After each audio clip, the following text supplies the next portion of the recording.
Oh, du siehst aber gut aus. Jetzt erst? Nein, vorher natürlich auch schon. Ich bin in einer Schornsteinfamilie quasi groß geworden und damit aufgewachsen. Und für mich war schon immer klar, dass ich in meinem Leben hoch hinaus möchte.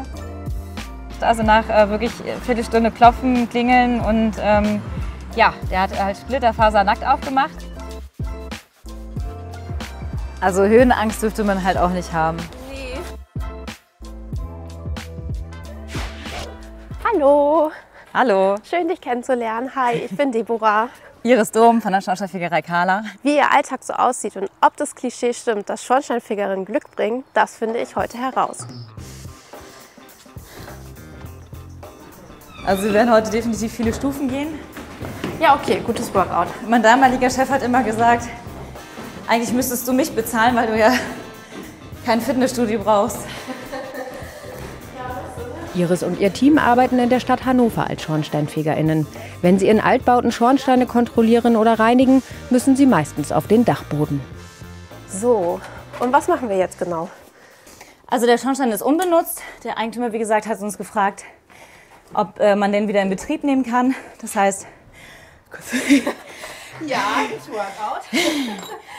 dass wir erstmal gucken, ob der sozusagen wieder in Betrieb genommen werden kann. Das machen wir mit der Schornsteinkamera. Da kann man wirklich jede Fuge, jeden Stein sehen, um dann zu beurteilen, ob der Ja, okay. funktionstüchtig ist. Darf ich da mal reingucken? Klar. Okay.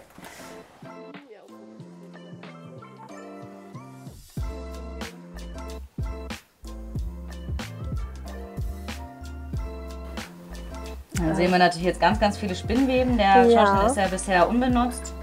Und da kann man, wie man sieht, auch jeden Stein wirklich super angucken. Und es sieht auch, ob da mal irgendwo Öffnungen waren. Also, aber da sieht man jetzt zum Beispiel, das ist ein entscheidender Punkt. Da ist ein Kabel drin, also der könnte jetzt nicht für den Kaminofen genutzt werden, außer man nimmt das Kabel halt raus. Geht der Trend dann jetzt gerade aktuell wieder dazu, dass mehr Leute einen Kamin haben möchten, aufgrund der ganzen Energiekrise, oder? Also tatsächlich sind viele, die natürlich ihren Kamin jetzt mehr geheizt haben. Also hier in der Stadt haben wir wenig Anfragen, um wirklich einen neuen Kamin einzubauen. Ne? Ja, okay. Es ist natürlich immer in der Stadt auch viel mit Wohneigentümergemeinschaften. Da muss natürlich auch die Eigentümergemeinschaft dann auch ihr Okay kriegen. Alles klar. Genau. Also hier sind wir soweit durch. Jetzt können wir weiterfahren und zum nächsten Einsatz. Ich bin in einer Schornsteinfamilie quasi groß geworden und damit aufgewachsen. Und für mich war schon immer klar, dass ich in meinem Leben hoch hinaus möchte. Und tatsächlich ist mein Vater auch ehemaliger Schornsteinfeger, der ist jetzt im Ruhestand. Und der ist ein ganz großes Vorbild für mich. Und ja, es ist schön, so ein bisschen in seine Fußstapfen treten zu können. Ist es denn irgendwie, also gibt es denn viele Frauen, die in dem Beruf tätig sind, oder ist es doch eher noch immer männerdominiert? Also jetzt muss man tatsächlich sagen, dass wir auch einen sehr starken Frauenanteil haben. Als ich vor 23 Jahren die Ausbildung begonnen habe, war es noch ein bisschen weniger. Also es wurde dann aber stetig mehr. Und jetzt sind wir hier in Hannover Raum auch sehr viele Frauen, die selbstständig sind, also die wirklich einen eigenen Betrieb haben und sind da, finde ich, schon auch stark vertreten. Also du strahlst das irgendwie auch aus, dass dir dein Job wirklich auch Spaß macht. Ja, tut es. Also der Job ist wirklich so unfassbar umgreifend. Also wir haben so viel verschiedene Arbeitstätigkeiten, Arbeitsfelder, die halt wirklich auch einfach richtig viel Spaß machen. Also die Dacharbeit macht mir auch als Schornsteinfegermeisterin wirklich noch sehr, sehr viel Spaß, weil man einfach auch wirklich die Welt von oben sieht und wirklich ein Stück Freiheit hat. In Deutschland und auch in Niedersachsen liegt der Frauenanteil bei 10 bis 15% im Schornsteinfegerhandwerk. Damit hat der Beruf den höchsten Frauenanteil unter den Handwerken. Hi! Da ist die beste Mitarbeiterin der Welt. In Hannover liegt der Frauenanteil etwas über dem Durchschnitt, so auch in Iris Team. Ihre Lieblingskollegin Annika arbeitet schon seit vielen Jahren mit Iris zusammen. Im Vergleich zu früher hat sich der Beruf des Schornsteinfegers deutlich verändert. Die Gründe dafür sind politische Entscheidungen, aber auch der technische Fortschritt. Zu früher hat sich nicht nur das Kehren quasi an sich verändert, also natürlich fegen wir auch noch, aber die Kaminöfen, die jetzt zugelassen werden, haben so gut wie gar keinen Feinstaub mehr. Das heißt, wir kontrollieren und reinigen das natürlich immer noch. Aber dass man wirklich so wie früher 10 Rußsäcke oder sowas rausholt, das hat man eigentlich echt seltener. Also man wird noch dreckig, das sollte man auf jeden Fall wissen, wenn man den Beruf anfangen möchte. Also Höhenangst dürfte man halt auch nicht haben. Nee. Aber das kann man auch ein bisschen trainieren. Gibt es irgendwie was Negatives, was du schon mal in deinem Job erfahren hast? Ich hatte tatsächlich schon mal eine Wohnung, wo wir wirklich den Mieter nicht erreicht haben. Und im Endeffekt hat dann tatsächlich jemand aufgemacht. Also nach wirklich Viertelstunde klopfen, klingeln und ja, der hat halt splitterfasernackt aufgemacht. Und das ist auch erstmal so eine Situation, wo du sagst, ja gut, was machen wir jetzt? Und dann sagte der Kollege, Mensch, es wäre ja schön, wenn Sie sich was anziehen würden. Ne? Es kommt jetzt ja auch eine junge Frau bei Ihnen rein und dann ist er weggegangen, kam wieder mit einer Lederjacke, aber nur einer Lederjacke, hatte die offen und es war eigentlich genauso wie vorher. Also wo ich dann auch sagte, ach komm, es geht ja um die Feuerstätte, ich bin dann durchgegangen, er hat sich dann einfach draußen aufgehalten und das war dann auch völlig in Ordnung. Aber es ist natürlich auch erstmal eine komische Situation, damit umzugehen. Also man hat auch kleine, was heißt Schockmomente, aber wo man dann auch wirklich sich fragt, ernsthaft jetzt? Aber man steht da auch drüber und solange man da nicht irgendwie nicht angefasst wird oder irgendwie damit mehr konfrontiert wird, ist das auch für mich völlig in Ordnung. Es gibt Schlimmeres. Man weiß halt auch immer nie, wenn man jemanden nicht erreicht, ob der dann auch noch lebt und allem. Ne? Und es geht ja bei uns auch bis hin zur Türöffnung. Also es ist immer ganz, ganz wichtig, dass man auch sich bei dem Schornsteinfeger meldet oder generell dann auch den Zutritt gewährt. Hast du das schon mal erlebt, dass sowas Schlimmes passiert ist? Also ich war zum Glück noch nie dabei, aber ich weiß von einem Kollegen, dass er das schon mal hatte, dass die da vor der Tür standen und das ist schon nicht schön. Das ist halt aber auch oft, dass man es schon manchmal so ein bisschen erkennt, weil vielleicht ein paar Insekten unter der Tür durchkrabbeln. Manchmal kann man das sehen, nicht immer, aber das ist natürlich dann vom Geruch und von der ganzen Geschichte natürlich das mit einer der schlimmsten Sachen, die man haben kann. Ne? Ja, klar. Kollegin Annika ist fertig mit dem Kehren des Schornsteins und fährt weiter zum nächsten Auftrag. Für Iris und ihren Auszubildenden geht es jetzt auf einen weiteren Dachboden. Hier ist ein Kaminofen angeschlossen, den fegen wir jetzt einmal durch. Und hier vom Dachboden haben wir die Möglichkeit, einmal nach unten zu fegen und einmal nach oben. Und das machen wir dann von hier, dass wir hier nicht aufs Dach müssen. Okay, und das machen wir jetzt hier? Genau, hiermit und mit der Leine. Okay. Und da kannst du auch gerne mal ein bisschen mit anhelfen. Sehr gerne. Das ist jetzt auch quasi wichtig, damit, wenn der Kamin weiter benutzt wird, dass da irgendwie kein Brand entsteht oder... Genau, also ganz, ganz wichtig ist, dass der Ruß entfernt wird. Jetzt kannst du auch einmal selber... Damit du dich nicht ganz so dreckig machst, genau. Okay. Da hat man natürlich keine Angst vor haben, als Schornsteinfeger. Auch mal, vor Dreck? Ja, auch mal ein bisschen verrußt nach Hause zu kommen. Kann ich da irgendwas kaputt machen? Nein. Okay. Nein. Und jetzt einfach hier so hoch? Ja, genau. Und jetzt immer nachschieben. Wenn du merkst, dass es irgendwo ein bisschen stoppt, dann nochmal 10 cm zurück und dann nachschieben. Ja, okay, das geht aber eigentlich ganz einfach. Das klassische Kehren des Schornsteins wird in Zukunft seltener werden. Das geplante Gebäudeenergiegesetz bringt für SchornsteinfegerInnen ganz neue Aufgaben mit sich. Ja, die Energiewende ist ja jetzt auch wieder ein ganz großes Thema. Genau. Kommen da viele Menschen auf euch momentan? Ja, also wir haben natürlich viele Anrufe. Im Endeffekt natürlich eher, dass viele Leute Angst haben, weil die noch nicht wissen, was kommt. Aber da können wir auch im Moment nur sagen, es ist ganz wichtig, dass wir da zusammen durchkommen und dann gucken wir weiter. Ihr seid auch als Energieberater irgendwie unterwegs, ist das richtig? Genau. Ist es auch manchmal so, dass es dann manche Firmen auf euch zukommen und sagen, oder euch quasi so ein bisschen einkaufen und sagen so, hey, wir haben jetzt das und das Produkt, oder seid ihr da sehr unabhängig? Nee, also wir sind definitiv unabhängige Berater. Wir haben das eher, dass natürlich viele nicht alle Leistungen gewährleisten können. Ne? Es gibt auch Heizungsbauer, die uns ansprechen, dass wir ein paar Berechnungen für die machen. Also es ist heutzutage auch sehr technisch und auch sehr viel Büroarbeit quasi, aber das machen wir auch gerne. Also tatsächlich hat das ein Kollege. Ja, jetzt prüfen wir eine Dunstabzugshaube nach dem Fettgehalt quasi wegen dem Brandschutz und gehen da mal rein. Gab es irgendwas Ekliges, was du schon mal bei einer Dunstabzugshaube erlebt hast? Ja, tatsächlich. Was denn? Ich habe mal eine Revisionsöffnung aufgemacht und stand direkt da drunter. Das macht man auch nicht nochmal.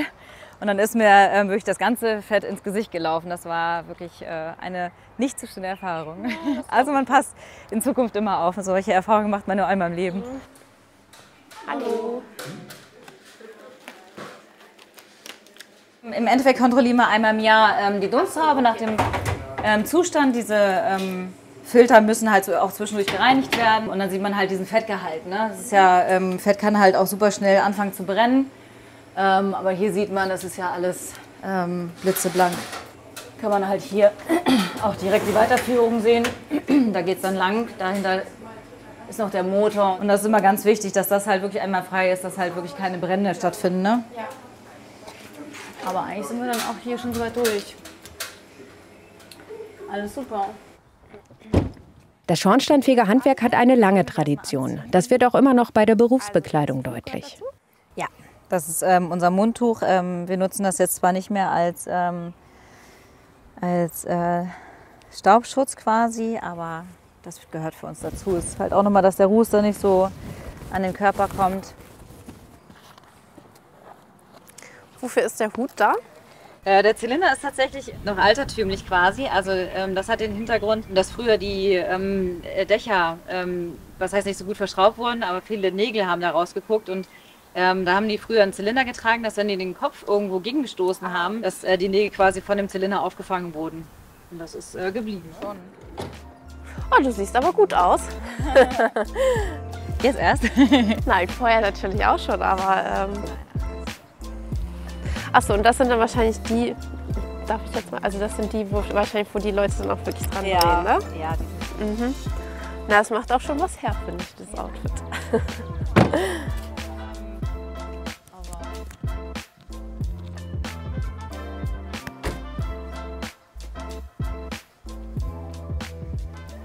Du kommst ja in die Häuser von voll vielen Leuten rein. Wie ist das denn? Ist das irgendwie ein Privileg, auch mal zu sehen, wie Menschen leben? Oder erlebt man da von bis, gibt es da eine ganz große Spanne?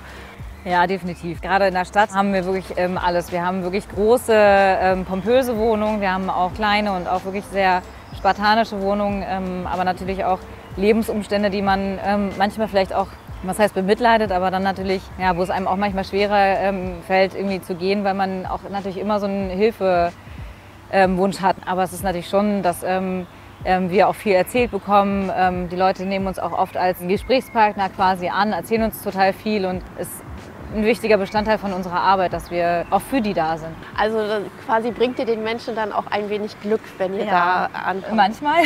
Manchmal schon? Ja, manchmal schon. Also ich habe tatsächlich eine Erfahrung gehabt, dass mir eine Kundin selber mal erzählt hat, dass sie nach unserem Zusammentreffen ihren Mann des Lebens kennengelernt hat. Sie hat immer gesagt, dass es auf jeden Fall daran liegt, dass wir da waren. Also man kann es so und so sehen, aber ja, ich denke schon. Also ich glaube schon, dass den Leuten das immer eine gewisse Hoffnung gibt und trotzdem irgendwie immer so einen Glauben an das Glück. Und also gibt es immer noch dieses Klischee tatsächlich, dass Schornsteinfeger Glück oder Schornsteinfegerinnen auch Glück bringen. Und, also es kommen natürlich immer neue Situationen auf einen zu. Also normalerweise kennt man das Ursprüngliche mit dem Knopf drehen, über die Schulter spucken. Es gibt einige Bräuche. Es kommen jetzt tatsächlich welche, die meinen, es bringt ja auch Glück, den Schornsteinfeger zu küssen auf der Wange oder sowas. Sind das eher ältere Menschen oder auch jüngere? Beides. Also es ist, dass der Schornsteinfeger Glück bringt, ist auch bei den Jüngeren sehr, sehr stark verbreitet. Also wenn die uns erkennen, dann ist es immer noch so, dass die daran glauben und wirklich auch immer noch den Knopf drehen. Ich glaube, da gibt es einfach zu schöne Geschichten, die auch im Kindesalter irgendwie kennengelernt haben, die sie immer noch irgendwie drin haben. Ja. Ja, gut. Und das ist unser Ausblick. Wow. Ja, ne? Ich kann noch mal ein Foto von dir machen, wenn du möchtest. Schon Wahnsinn, oder? Ja. Das ist schon echt schön.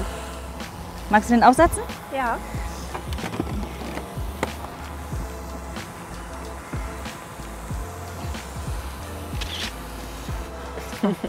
Cool. Danke. Sehr gerne. Wow, das ist jetzt auch für mich eine Überwindung, aber es lohnt sich. Auf jeden Fall.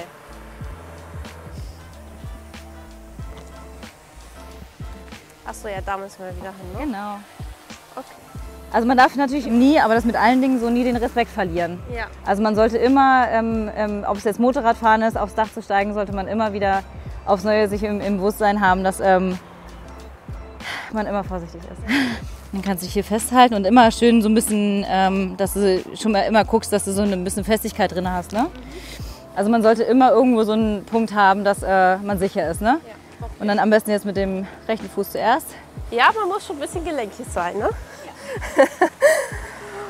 Okay, das war für mich echt wirklich eine Überwindung. Aber hat sich gelohnt, der Ausblick. Ja. Gut. Dann haben wir es schon. Fegen ist fertig. Okay. Dann können wir los. Alles klar. So. Ja, und das ist halt das Zweite, ne? Dass natürlich man überall erreichbar ist. Ne? Und ich weiß nicht, ob ihr das mitbekommen habt. Ich glaube, eben gerade auf dem Dach hat auch mein Handy geklingelt. Also wenn ein Schornsteinfeger manchmal nicht rangeht, dann hat das auch seine Gründe. Ja, okay. Der letzte Auftrag für heute. Die Schornsteine in einer Kleingartenkolonie kontrollieren. Eine schöne Abwechslung in der Großstadt. Und nicht nur der Arbeitsort kann als Schornsteinfegerin sehr vielfältig sein. Manchmal rettet Iris auch Vögel. Besonders Dohlen bauen ihre Nester gerne in Schornsteinen. Also wir haben wirklich Gegenden, wo wir echt viel mit Dohlen zu tun haben. Also gerade bauen die auch gerne Nestern in gezogenen Schornsteinen und bringen dann ihre Junge zur Gezogen Welt. heißt, dass sie dann hoch sind. Dass der Schornstein halt eine Fläche hat quasi, so ein bisschen okay. einmal einen Bogen macht. Ja, okay. Die Dohlen sind so pfiffig, dass sie wirklich runtergehen und wirklich mit den Flügeln halt wieder hochklettern können. Also die sind wirklich super schlau. Wir haben im Jahr mindestens 5, 6 Dohlennester, die wir leider entfernen müssen, weil das ja auch ein Sicherheitsproblem ist wegen der Feuerstätte. Und wir haben auch echt schon einige ins Tierheim gebracht, die dann quasi mit rausgenommen werden mussten. Und die werden dann halt auch aufgezogen. Also wirklich ein ganz vielfältiger Beruf von Tierretten hin bis zur Büroarbeit. Ja, das stimmt. Also wir haben nicht nur mit Menschen, sondern auch mit Tieren und auch mit vielen zu tun, genau. Ja. Aber das ist auch gerade das Schöne. Also man erlebt viel, es ist kein Tag wie der andere. Es ist wirklich unfassbar interessant und macht super viel Spaß. Würdest du sagen, es ist dein Traumjob? Ja, schön. Definitiv.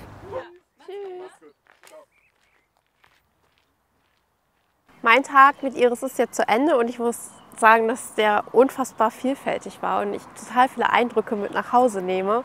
Und ich es einfach wahnsinnig spannend finde, mit wie vielen Menschen sie zu tun hat, wie viele Einblicke und auch intime Einblicke sie durch ihren Beruf bekommt. Und mein Klischee wurde tatsächlich bestätigt, Schornsteinfegerinnen bringen wohl immer noch Glück.